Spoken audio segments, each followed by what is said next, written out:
Seja muito bem-vindo ao 2 Dedos de Teologia. Eu sou Iago Martins, você está no meu escritório e hoje a gente vai falar sobre a aparência de Jesus. Como é que Jesus parecia? A Bíblia fala alguma coisa sobre a imagem física de Jesus? Ele era negro? Ele era branco, do olho azul? Jesus era como? Jesus era feio? Ou ele era bonitinho? A gente vai discutir isso no vídeo de hoje. E todos nós sabemos, pelo menos a maioria de nós tem algum nível de compreensão disso, que a escritura não possui fotos. A gente não tem nenhuma imagem de Jesus na nossa Bíblia Sagrada. Você pode abrir ali as páginas, só tem letra, não tem nenhum desenhinho que estabeleça qual é a imagem do Cristo. Nós também não temos descrição de como Jesus aparentava. Mas mesmo assim, a gente não pode negar que há um imaginário um tanto eurocêntrico no modo como as pessoas pensam Jesus. Afinal, como o cristianismo se desenvolveu grandemente na Europa para se espalhar para todo mundo, é até esperado que se faça uma projeção mental de Jesus como um europeu. E daí nascem as várias imagens de Jesus, como alguém de cabelos longos, às vezes lisos, talvez um pouco encaracolado,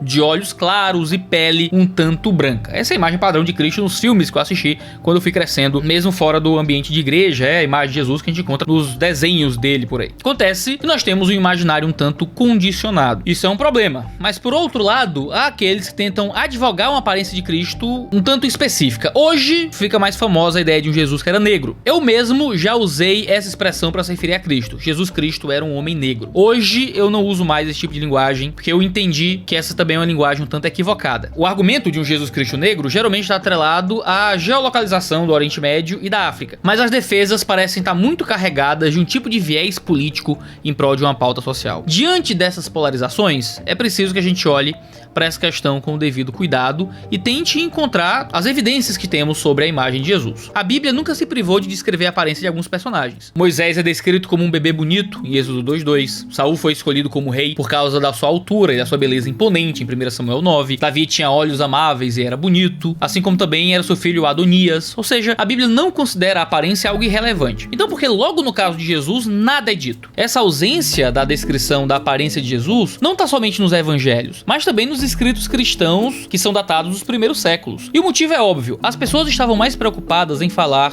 dos ensinos de Cristo como cumprimento da grande comissão do que falar de sua aparência. De onde então surgiu a imagem de Jesus de pele branca, longos cabelos e olhos claros? A carta de Lentulus, um suposto documento que seria evidência do julgamento de Jesus, foi descoberta no final do século XIV. Ela teria sido escrita por um oficial romano chamado Lentulus, que dá nome à carta. Ele teria escrito que Jesus era alto em estatura e admirável. Seu cabelo é da cor de uma avelã não madura e cai suavemente por suas orelhas, então cai das orelhas em mechas encaracoladas, um pouco mais escuras e brilhantes, fluindo por cima dos ombros. Ele tem a barba completa da mesma cor do seu cabelo, não longa, mas partida no meio. Sua expressão é simples e madura, seus olhos são brilhantes e claros. No entanto, devido às imprecisões históricas e aos anacronismos do documento, ele foi descartado, considerado como indigno de confiança. Apesar disso, essa imagem de Jesus acabou se popularizando. Edward Blum e Paul Harvey relatam que houve muita influência da carta de Lentulus na América do Norte do século XIX e até no movimento dos direitos civis dos anos 60. A Alemanha nazista tratou de promover essa mesma imagem de um Jesus nórdico em oposição ao Jesus judeu. Outra imagem conhecida de Jesus é o quadro de Warner Sallman de 1940. Sallman não foi influenciado pela carta de Lentulus, mas era normal para ele imaginar Jesus assim. Existem também algumas lendas envolvendo a aparência de Cristo. Uma delas é chamada Lenda de Verônica. Nessa lenda, Verônica é uma mulher de Jerusalém que vê Jesus carregando a cruz ao Calvário. Então, ela teria entregado um pano de linho para ele enxugar sua testa suada, ensanguentada e cuspida. Miraculosamente, a imagem de sua face teria sido transmitida para aquele pano. Claramente, essa é uma história do imaginário popular, na avidez por saber qual era a aparência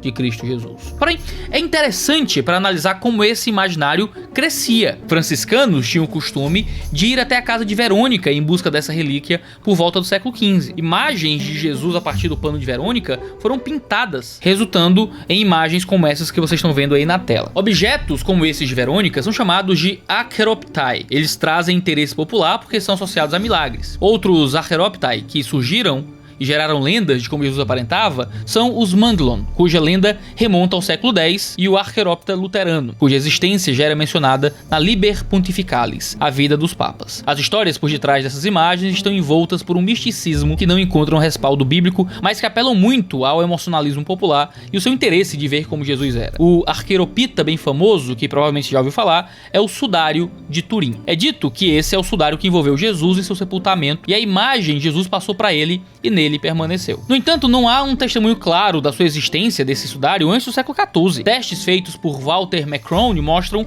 uma grande quantidade de um pigmento de óxido de ferro vermelho que era usado como um aglutinante. Esse pigmento foi achado somente nas áreas coloridas do sudário, mas não no restante dele, como que para ressaltar a imagem em si. Além disso, o tipo de tecelagem do sudário é medieval. Orit Shamir mostra que o sudário é feito com um determinado padrão de tecelagem que não existia em Israel à época de Jesus. Ou seja, é como se alguém dissesse que encontraram aquela roupa de Jesus que os guardas disputaram e ela era feita de nylon, um tecido que só passou a existir muito tempo depois. Então, de onde surgiu o sudário de Turim? Bom, não é abstrato demais pensar num devoto que tenha buscado imitar Jesus em seus sofrimentos como penitência ou como uma forma de desejo de ser enterrado à semelhança de Jesus. Outras famosas artes de Jesus surgiram durante o Império Bizantino. Nessas artes, não tanto a humanidade realista de Jesus era retratada, mas seu poder como Cosmocrator, o governador do mundo. Em algumas delas havia inspirações nos deuses gregos para retratar Jesus de forma poderosa. Novamente, elas são importantes para a gente entender o imaginário do povo, mas não apresenta exatamente qual era a imagem real de Cristo homem. Ver Cristo como Cosmocrator era uma forma de respaldar o poder e a expansão do Império Bizantino, no qual o cristianismo era a religião oficial. Como escreve a pesquisadora Joan E. Taylor, todas essas imagens são didáticas. Nisso, elas são designadas a ensinar a confiar em Cristo como o governante cósmico dos céus e da terra, uma figura toda poderosa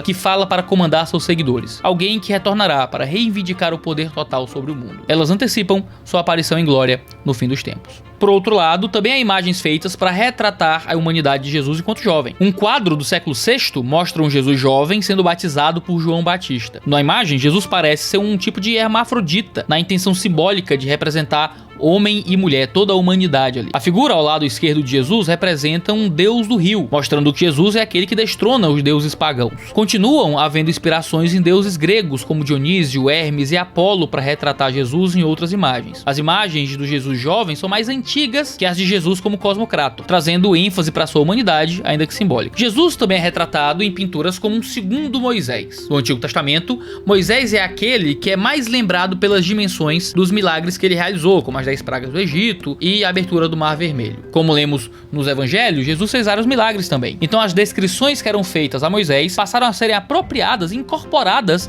a Jesus para que ele fosse visto como aquele que realizava tais milagres. Filo e Joséfo, dois famosos filósofos judeus do período do século I, falaram que Moisés era visto como um homem jovem e divino ali durante o período do primeiro século. Joséfo vai chamá-lo de Theos Aner, o homem jovem divino. Filo vai dizer que ele era o mais perfeito entre todos os seres humanos. Essas considerações fizeram com que Jesus fosse retratado como um segundo Moisés. Há uma gravura em que Jesus está ressuscitando Lázaro e a gente não pode deixar de notar a semelhança com a forma como Moisés era retratado. O Jesus de barba longa sofreu influência da caracterização dos filósofos. Era costume dentre eles portarem grandes barbas. Como Jesus inegavelmente foi um homem que trouxe ensino sobre a vida, ele foi associado a filósofos e, portanto, passou a ser representado como eles. Diante de todas essas representações e esses imaginários sobre Jesus, nós ainda somos deixados com um silêncio bíblico sobre a sua aparência. E isso é incrível. A Bíblia descreve outras pessoas menos importantes de Jesus, mas não descreve o homem mais importante da história. E talvez haja uma boa explicação para isso. Não é que a aparência de Jesus não foi descrita porque ele era feio, mas porque ela não era digna de ser falada. Jesus era um judeu comum, nem lindo nem maravilhoso, nem feio ao ponto de causar aversão. O Deus que deve ser contemplado e adorado seria irrelevante ao nosso olhar diário. O Deus cuja beleza e glória deixam maravilhados os que o viram se fez um homem cuja aparência não teve relevância de ser mencionada nos evangelhos. Cristo abandona uma beleza, uma glória e uma majestade que nem os homens, nem os anjos podem contemplar para encarnar numa aparência que é irrelevante. Cristo não chamaria nossa atenção. Ele seria como qualquer um, andando com 12 amigos. Não olharíamos para ele por sua incrível beleza ou estranha feiura. Ele passaria desapercebido. Mais uma vez, a Joan Taylor vai falar dizendo que nada foi dito sobre a aparência de Jesus porque ele aparentava mais do mesmo que qualquer outro homem. Como a maioria de nós, ele não era nem deslumbrante nem desfigurado. Ele era mediano em altura, em aparência, em tudo sobre ele. Ele era como a maioria das outras pessoas e, literalmente, sua aparência não era nada que valesse a pena ser escrita. O silêncio parece nos dizer que Jesus era normal, sem destaque e sem glória. Alguns extrapolam a interpretação de Isaías de que não havia beleza nele para dizer que Jesus era feio. Mas esse texto pode tanto estar falando da crucificação, como pode estar simplesmente dizendo que ele não era deslumbrante, não era alguém que ganharia alguma coisa pela aparência. Existe uma grande diferença entre não ser belo e ser feio. O feio chama a atenção, assim como o belo chama a atenção. Mas o normal passa desapercebido. O normal caminha entre nós, fica próximo de nós nas filas, senta ao nosso lado nos ônibus, passa por nós na rua e não é notado. A gente não diz, nossa, que pessoa anormal.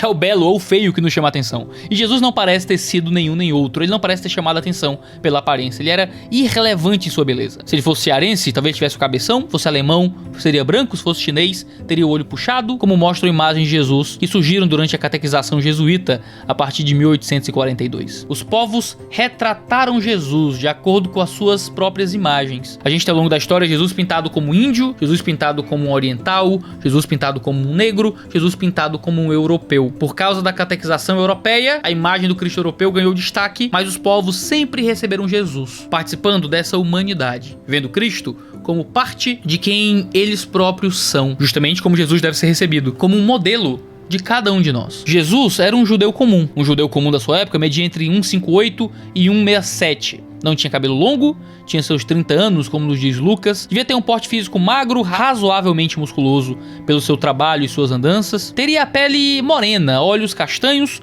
como a maioria dos judeus. Iago, mas Jesus não seria negro? Jesus andou ali para aquelas regiões do Oriente Médio, a pele dele não seria escura? Possivelmente sim, mas Jesus não seria um preto retinto, ele seria sim um homem de pele escura, de pele amorenada, mas ele pareceria um judeu, teria uma aparência judaica. Ele certamente não seria branco, mas muito provavelmente seria retinto. Alguns tentam argumentar sobre a negritude de Jesus apelando para Abraão. Abraão vem de Ur dos caldeus, mas está lidando com povos acadianos e sumérios que são semitas. Outros argumentam acerca do Egito. O povo judeu foi para o Egito e lá no Egito você tem povos africanos de pele preta, mas isso também é verdade. Você tem faraós com cores de pele muito variadas no Egito Antigo. Se você olhar para a múmia de Ramsés II, você tem um tipo ali europeu. Se você olhar para Amenhotep I, que foi desembrulhado digitalmente, basicamente passaram uma ressonância ali, um raio-x, sei lá qual foi a tecnologia específica, para ver detalhes da múmia sem ter que mexer nela, e encontraram alguém parecido com o pai Amoses I. Queixo estreito, nariz pequeno e estreito, cabelo encaracolado. Você tinha faraós mais claros, faraós mais escuros, faraós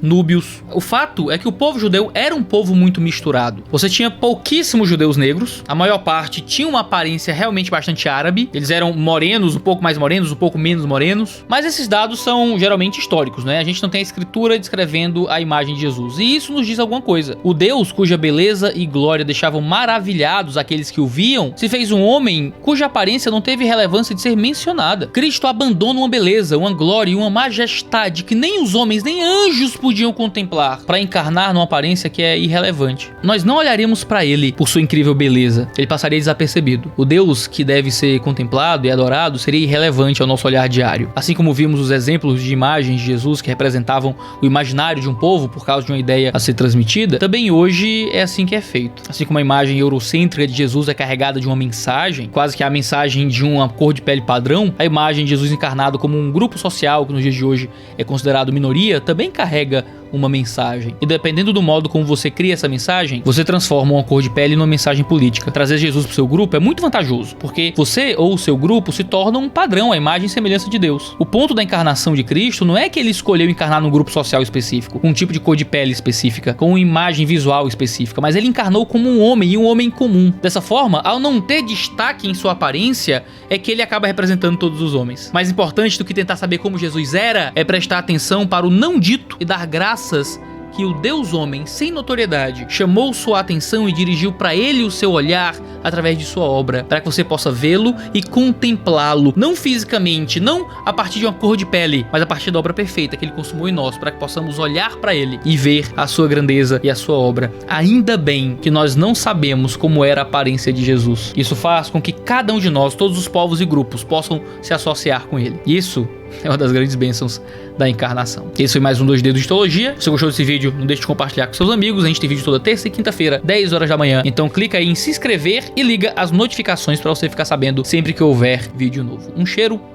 no seu cangote e até a próxima.